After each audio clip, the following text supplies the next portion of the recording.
Hello students, today we'll start the first chapter from your Honeydew book, The Best Christmas Present in the World by Michael Morpurgo. Let's see what's new in this story. Before knowing something about the story, let's know something about the writer first.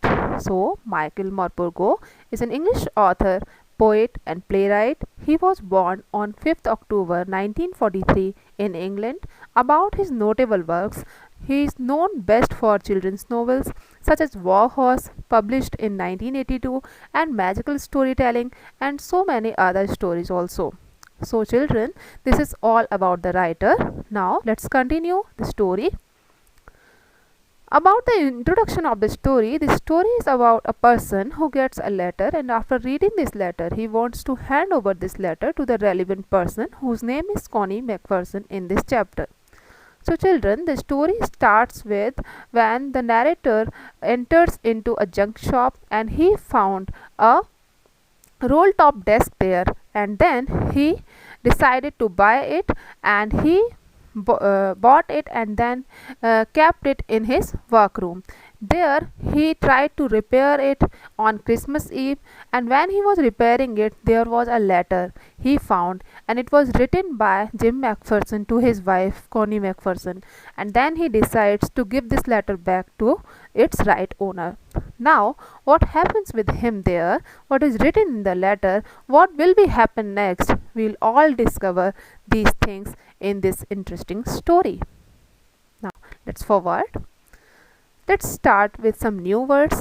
There are some new words like junk shop. Junk shop is the shop selling junk or old materials. You can see here in this picture. Roll top desk. Roll top desk is a desk with a sliding cover. There are some drawers in it like that. Mended means repaired. The roll top desk was needed some repair. It was badly repaired by someone. So these are all new words from this part of this chapter. Now continue the explanation part.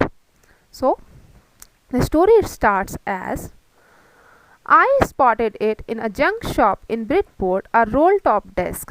So the narrator went to a junk shop, an old shop in Bridport, to buy some art piece, and he found a roll top desk there.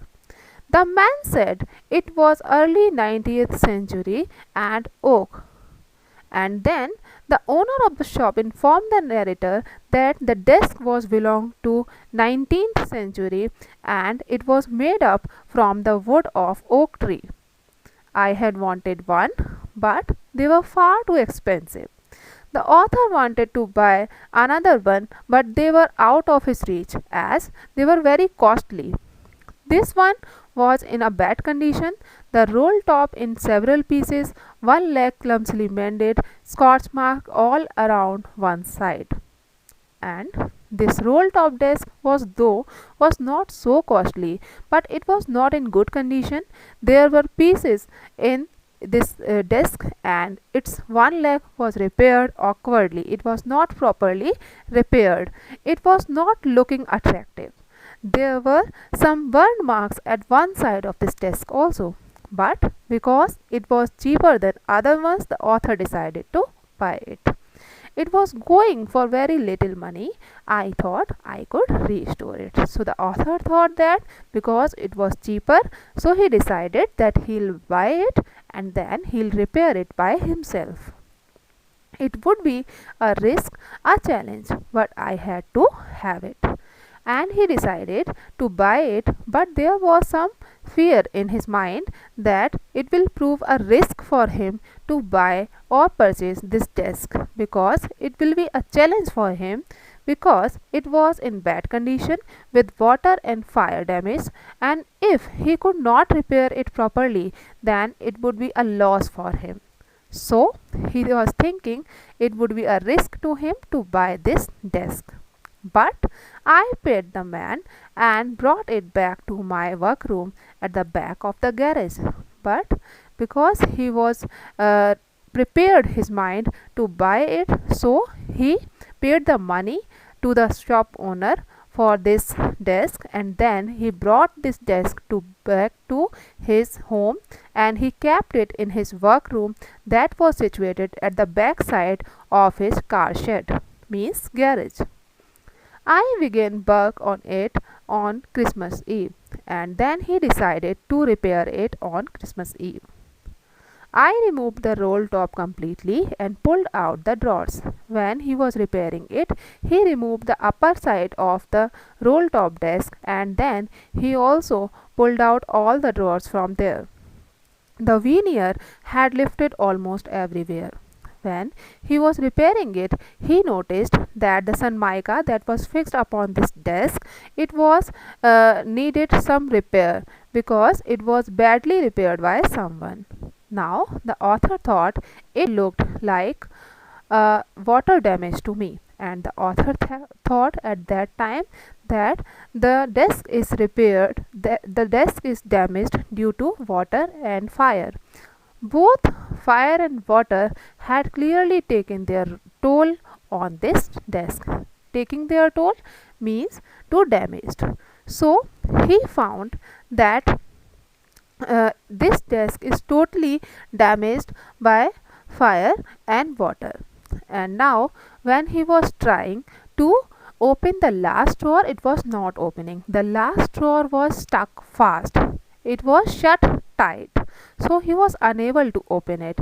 I tried all I could to ease it out gently, and the author was trying his full force, his all efforts to open it easily, but he was failed.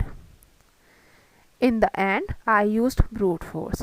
When he became nervous after trying again and again, then he used his full force to open this drawer. And then he took the help of his fist and I struck it sharply with the side of my fist, and then the drawer flew open to reveal a shallow space underneath a secret drawer. When the author used his full force with the fist to open it, the drawer opened, and then this was a surprise for him that there was a secret drawer inside this drawer. There was something in there. I reached in and took out a small tin box.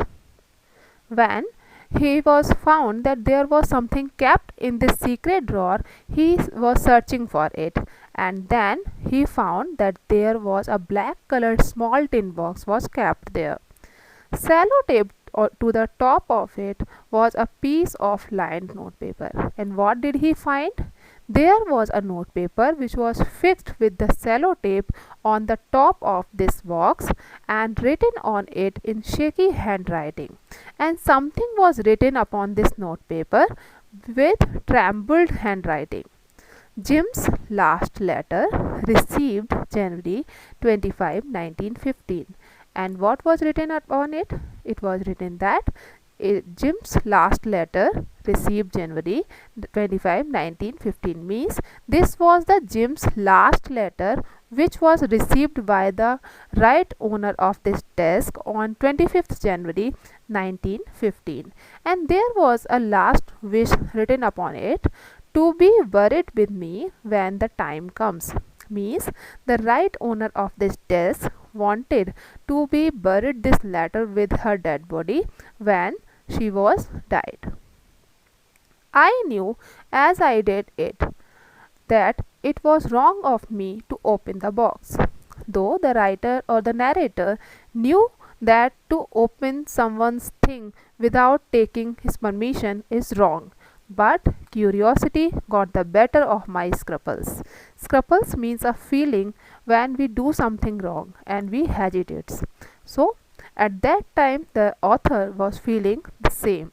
But he was so curious and excited to know that what is kept in this box and what is written in this letter.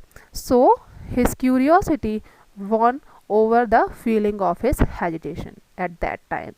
And it usually does. It also happens with all of us when we are going to do something wrong, but and we are going to be hesitated, but our curiosity and our expectation and our excitement just because of our excitement we are not able to control upon ourselves. So the condition was the same of the narrator also. Inside the box there was an envelope. The address read Mrs. Jim Macpherson, 12 Cooper Beaches, Bridport, Dorset. And when he opened the box there was an envelope and there was the address written upon it of Mrs. Jim Macpherson, who was lived in 12 Cooper Beaches, Bridport, Dorset. I took out the letter and unfolded it, and then he took out the letter and then he opened it. It was written in pencil and dated at the top December 26, 1914.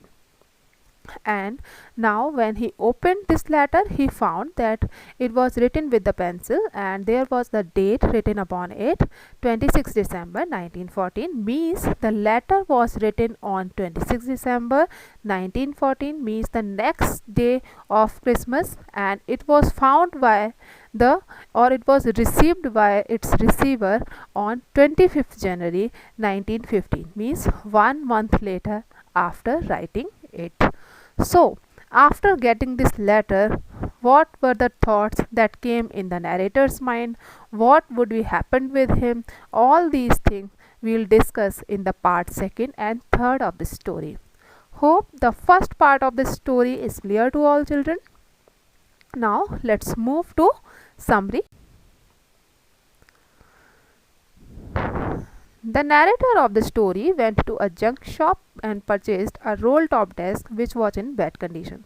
So children, we knew that the story starts with the narrator when he went to the junk shop and he bought a roll-top desk from there, and when he was going to repair it he found a letter, and in this letter there was written something. He started his repairing on Christmas Eve and found a letter in its drawer, and when he found a letter there was something written upon it and he read the letter. It was from Jim Macpherson to his wife Connie as written on the top, and then he decided to give this letter back to Jim's wife. And then what will be happen? We'll continue in the next part. So now come to the questions. What did the author find in a junk shop? We already discussed this question. What did he find in a secret drawer? You know children. What do you think had put it in there? What was the condition of roll-top desk? You know very well. Why did the author think buying the roll-top desk was a risk? Because it was not so good condition. How did the author open the last drawer? With the strong force he opened it. Give a brief description of the secret drawer. How was the secret drawer? What was kept inside it? And how did the author able to open it? You have to describe all these things. Explain critically. Curiosity got better of my scruples. Means how the author's curiosity won over his feeling of hesitation. You have to clear in this question. So hope all these questions are easy for you. Thank you children. Now stay safe, stay home and stay positive and be connected with all of us. Thank you. Have